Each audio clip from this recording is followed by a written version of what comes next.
para sa amin naman ma'am dito sa tricycle ma'am kasi isa lang ang pasahero namin. Gusto namin mangyari maging 30 pesos ang minimum rate. Pag isa o dalawa sila, tag 20. Yung isang pasahero, 30 pag isa lang. Pero pag dalawa sila, 20 ang isa.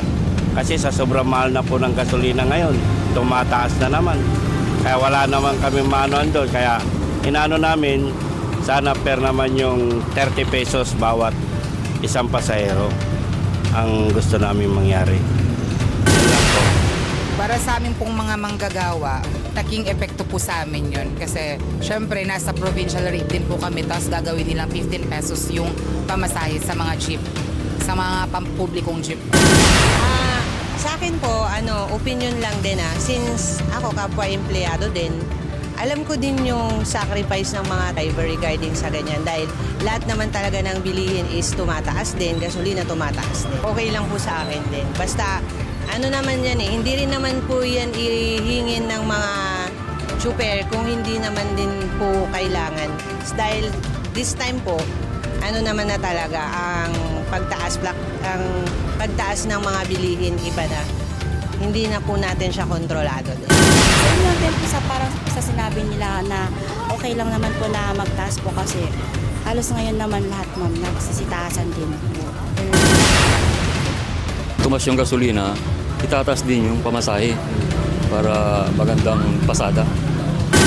Masyadong malaki yun ma'am kasi 4 pesos dapat pag kwantas presyo sana mataas na yung hanggang 2 piso sana o piso lang. Mataas talaga yun. Sa amin nga dito hanggang ganun pa rin mula noon hanggang ngayon parehas lang yung kwan ma'am. Oo, parehas lang.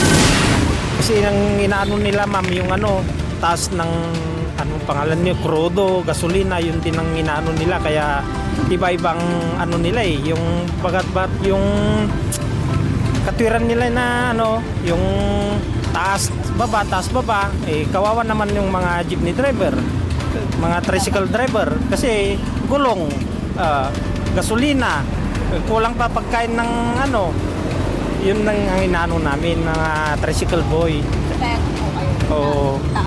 Pwede rin yun madam, yung taas sa pamasahe din, ganun din yun kasi pag hindi namin taas kawawan din yung mga pasahero.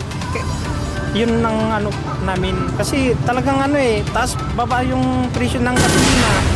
Kung yun ang karapat-dapat madam, siyempre mahal na rin ang mga bilihin saka yung kwan ng crudo, kawawa naman sila pagka hindi kwan maibibigay yung gusto nila.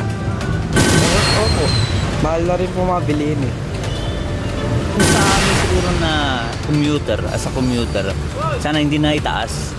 Kasi yung daily naman na, lalo na, siyempre kami din na nagtatrabaho, tutusin kulang So tapos tataasan pa yung pamasahe. Paano na kami? Yung bilihin din, tumataas din Pag tinas na ng tinas, tapos kami na regular na pasahero lang or yung sahod namin is eksakto lang na para sa pang 2 bata o pang 3 bata. Allowance pa nila. Di kawawa na kami. Paano na kami makakapag-ipon ng kahit siguro 10 piso kung ganun din natataasan yung pamasahe. Yung itataas nila pamasahe, pwede na naming ipunin yun Para kung sakaling may bibilin sa pangbata na project o something na may babayadan sa school, meron kaming